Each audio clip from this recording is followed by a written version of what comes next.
Ziggy's past revealed a Shiki from a failed timeline where he tried to save Nero 66 alongside Rebecca, only for Shiki's powers and Rebecca's power to combine in a fiery explosion that consumed them both, sending them hurtling 20,000 years into the future. Rebecca died. Shiki clung to life. The robotic scientists of the future managed to keep Shiki alive and transfer his mind into a robot body, where he eventually forgot himself. Rebecca was studied, and ultimately, the Robotic Council of the Future came up with a incredible plan to save humanity and themselves, as apparently without humanity, life in the universe would fade more and more over time, and that included robot life. So they developed a ship of the future, on the planet of Eden. And whereas in most timelines, humanity eventually comes to an end, there's one timeline the Robot Council can't peek into, a timeline called Universe Zero. And they tasked Ziggy to reach this Universe Zero and hopefully find a way to save humanity and the universe at large. Crafting a ship based on the powers of the deceased Rebecca's body. A ship that could travel through time. The Eden Zero. And thus we now know how the Eden Zero was constructed and its very purpose. However, something doesn't add up. Why did Ziggy, whose purpose was to save humanity, hell, essentially save a version of himself, why did he ultimately choose to destroy humanity? Why has he been working against another version of himself? What is the meaning behind Ziggy's action to destroy Mother? Join me as I find out, won't you? Just a simple picture of Rebecca with an Eden Zero shirt. I want an Eden Zero shirt. Oh, chapter 205, 3173. Was probably sealed within that room aboard the Eden Zero. God, the body of Rebecca. Jeez. But they called the power Etherion, didn't they? Wasn't that what they called it? Alright. Shiki stands stunned before his future self Ziggy. Well, his alternate self Ziggy. Shiki questions, the Eden Zero can travel through time? Ziggy states, indeed it can. We extracted the ether from Rebecca and amplified it, then loaded it onto the ship as code 3173. Etherion. Oh, so it was extracted. So it's not her body, right? Shiki continues to be completely mind blown. Ziggy continues his explanation. The Shining Stars thought it was a weapon. Of course they did. That was the information I gave them. Shiki questions, then the Eden Zero brought you here from 20,000 years in the future? Ziggy corrects him. To be more specific, I came from 20,000 years in the future of Universe 3173. Oh, Universe 3173. Oh, wait, Universe 3173? So, no, but this isn't Universe Zero, now that I think about it. Is it technically this timeline right now? Universe 3. I'm confused, Ziggy explains. In Universe 3173, I don't exist, but Shiki sets out into space and takes part in the Oi War. Really? Then he is flung 20,000 years into the future by the antimatter bombs on Nero 66. So he is the starting point. So did Ziggy essentially start a brand new chain of events? But everything plays out essentially the same. I'm questioning, because there's still the question of what is it that Ziggy's involvement in raising Shiki changed? Because essentially Shiki has still done all the same things that Ziggy did while still being raised by Ziggy, whereas Ziggy didn't have a Ziggy to be raised by. So is it just like fixed points in time that Shiki, no matter what happens in his past, is always destined to be involved in specific events in time? See, they say it. They just said it. They just said it. Motherfucker! Ziggy says that is a fixed point in time in almost every universe. Of course. God, I literally can only think of these things because I've watched Legends of Tomorrow, and I have seen Loki. DC and Marvel, baby. I'm like, it's gotta be a fixed point. That sounds like a fixed point in time then. It's like how, it's the thought that no matter what, no matter who goes back to try to alter it, World War One will always happen. World War Two will always happen. It's a event that no matter what you do will just always happen. And time will always correct itself to have it happen because it's just a significant point in time, at least in terms of this universe. Yeah, no, Fixed Point was also in What If with Doctor Strange. I mean, you can have a multiverse span out of what if World War One never happened, World War Two never happened, but then it's just set in that kind of multiverse now. That is its own thing. In terms of the chain of events where they're at, they always lead to the Oi War. There's always a Shiki involved in the Oi War in this multiverse. Ziggy continues, after that I am born, and that affects the course of events in all universes.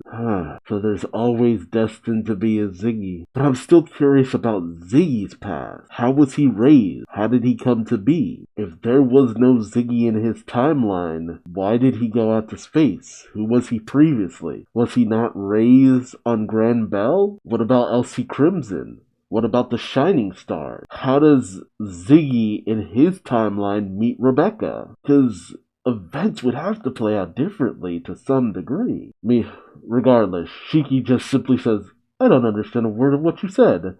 Which, I'm not surprised. And Ziggy simply claps back, did I ever say you needed to? This is Universe 3. Okay, so it is Universe 3. A world that exists outside the Wheel of Time? Excuse me? How does it exist outside the Wheel of Time? Shiki is skeptical. If you're some hero from the future to save the human race, why are you trying to wipe them all out? Of course. And Ziggy simply smirks and says, again, do you need to understand? No. He's pulling some I work in mysterious ways crap. Shiki, obviously having enough of all this confusing bullshit, says, so you refuse to answer the most important question. The idea that this is what I turn into in the future really makes me sad. I will never be you. Actually, you're just not me. Yeah, essentially. But then again, we're said to kind of become different people over the span of about 5 or so years. No matter who you are, after about 5 years, a lot of your viewpoints, a lot of your beliefs, they change. You change. You learn, you grow, you develop. Sometimes for the better, sometimes for the worse. Ziggy starts to alter his appearance and says, of course not. I was Shiki. That is all. Now, I am Ziggy, the Mechanical King. Oh, snap! Oh, snap! Oh, okay. I had to look at one of the other panels to find out what goes in. Ziggy goes into overdrive, as he says, and it's about time I show you what a real king can do. Yo! Man, he's just straight up looking like the Eden Zero logo. Now you're gonna get your ass kicked, Shiki. Like, you were holding your own against him in your overdrive, but now that Ziggy's in his overdrive? Ooh boy. Shiki is shocked as he says, overdrive? And Ziggy simply states, ghost of my past. I will wipe out every last trace of then Aetherion will be mine. Meanwhile, aboard the Eden Zero, they're still facing off against Dead End Crow, who is also in his overdrive mode. Captain Connor says, no, we be only on defense. Fire barrage! Hermit hesitates till Connor calls out for her. She kind of wakes up from her stupor and starts typing away at the keyboard saying, sorry, firing rear missiles. And the Eden Zero just unload on Dead End Crow. Oh, shit. Okay. Hermit communicates with Sister, mentally, telepathically, whatever you want to call it. As Hermit says, Sister, did you hear Shiki and Ziggy's conversation? And Sister says, not 'cause I wanted to, but now I can't unhear it. Hermit questions, what do you think? Sister yells, think? Nothing. It's friggin' bizarre. I can't make heads or tails of it.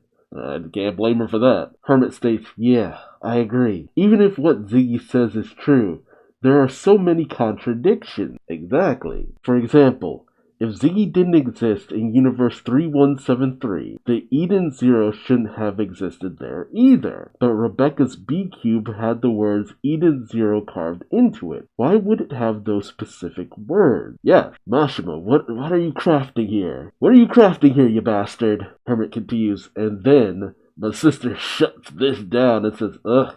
Give it a rest. It's not worth the effort. I'll leave the thinking to you, and I can just ask him directly. She stomps on Clown's head, grinds her heel into his face, saying, does Ziggy want to wipe out the human race, destroy Mother, and get Etherion? What is he really after? I don't see Clown answering this fully, though. Clown simply smiles, but Hermit, nah, she ain't the type to just let this go. She's still thinking about this. She thinks to herself, if Ziggy and the Eden Zero don't exist in Universe 3173, that means we Shining Stars don't exist either. What were we created for? Exactly. Like, were you just normal people in Universe 3173? How was there a Eden Zero for Shiki to have even been on in that timeline? Like, there are so many elements of what makes Shiki, our Shiki, that wouldn't exist if you didn't have Ziggy in that timeline. Then it's impossible. For him to say that there was no Ziggy in his timeline makes no sense, because so many things of what makes Shiki stems from Ziggy in so many ways. What essentially composes up the entire story of how Shiki even got to Nero Double Six revolves around Ziggy. Unless there was a Ziggy, because on Grand Bell there is a Demon King, ultimately called Ziggy. Maybe there was always that Demon King robot, and the way that Ziggy of the future Shiki, managed to get his way back in time was not by physically transporting himself, but transporting his mind? No, that doesn't work, because you still have the Eden Zero, physically made in the distant future. No, that doesn't work. That doesn't work. Shit. I thought I had it. No, I thought I had it. Never mind. Meanwhile, inside Dead End Crow, we pick back up with Laguna, Holy, and Jin as they just look around trying to find some clues on how to take this big bastard down. Jin observes and says, this is pretty inorganic for being inside a guy. Holy questions, does he even really have a power source? But of course, Holy's arm is still in pain because it was broken by Dead End Crow. Laguna questions, your arm, that looks like it hurts. Could you cry for a sec? Holy just is like, what? They just whips out an item and says, here's an Odo onion. Holy's taken aback and she questions, what are you? But because of the onion, a tear starts to form, and her arm is suddenly turned to liquid because of Laguna's ability. But he then reforms it, and Holly is taken aback and moves her arm, and it's as good as new. He says, wow, it still hurts, but it's all healed. That's an impressive ether gear. Thanks. I don't remember that Laguna could do that. Actually, no, okay. I think I do remember some elements of that. It's just been a good long while since I've seen Laguna just do anything, honestly. Same thing with Jin, same thing with Line. Laguna says, not compared to yours. Your melting power doesn't have any preconditions. Oop, but the area around the group starts to shift and shake as they're all taken off guard as things start coming out of the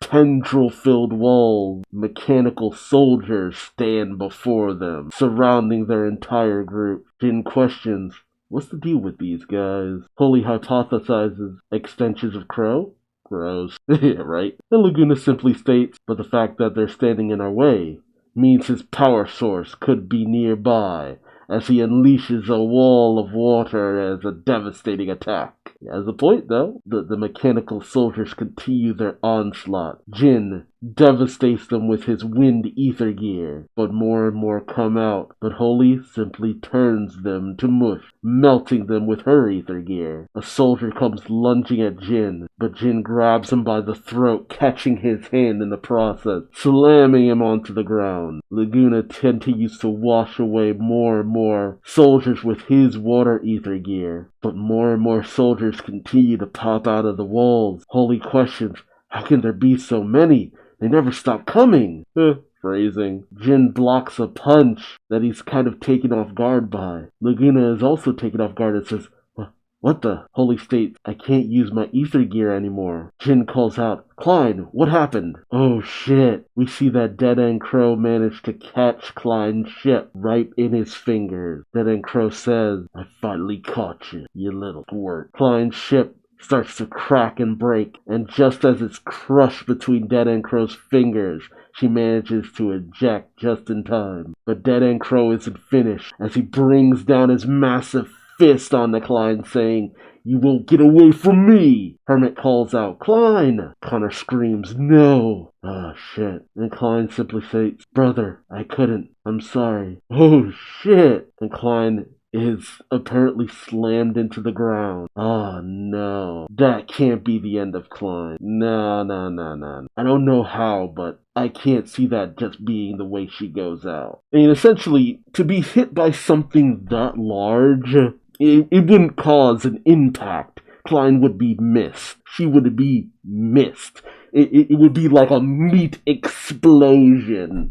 So I think the fact that it's almost like Dead-End Crow hit something into the ground, I think she might be okay. She must have put up a barrier of wind, maybe went into her overdrive. Oh no, that feels like too simple a way for Klein to go out. But then there's the question of how Laguna, Holy, and Jin continue to fight inside Dead-End Crow without their ether gear, because they were already struggling against the sheer numbers they were going up against. And there's also the question of why is Clown smiling? See, I don't like the fact that Clown is still alive. That means that things can still go wrong, especially with the mission of getting to Ethereon. And I could have sworn when we were seeing Ziggy's flashback, I could just go back and look, but we saw the Shiki who would be Ziggy talking to a Ziggy. So him saying that there's no version of Ziggy that exists in Universe 3173, that has to be utter horseshit. No. But then again, Ziggy's made it pretty clear that he's telling half-truths and leaving out massive details. You can't trust anything that Ziggy says. Some of it's true, but a lot of it's a lie. Or mistruths, or maybe even things he doesn't quite remember. And the fact that he showed off that face to Shiki too is just like, but that's not even your real face. You constructed that face to kind of catch Shiki off guard, right? Yeah, no. There's something going on here that's deeper. Like, how much of this should we really believe from Ziggy? Should we believe any of it? And we were getting all this information from a honestly unreliable source. There's the potential it's all true, but maybe Ziggy just doesn't remember certain things, or maybe he's not saying exactly what happened in his story, in his past. Yeah, no, something ain't right here. Something ain't right here and we need more answers. Let me know your theories in the comments section below. Do you think maybe Ziggy is hiding some things? Not telling the full story? I mean, we know he's hiding some things because he outright tells Shiki, "Oh, you don't need to understand this," or "You don't need to understand that." Ziggy told Shiki his mission parameter was to save the human race, but he's trying to wipe them all out.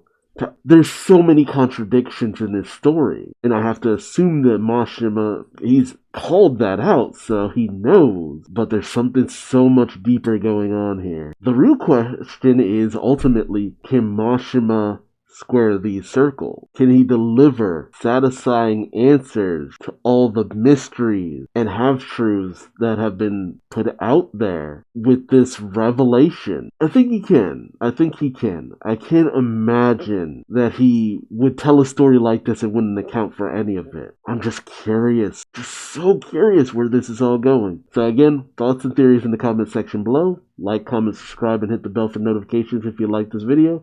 And until next time, I've been Duuz-Diz-Din, and I hope to see you in the next video. Till then, bye-bye.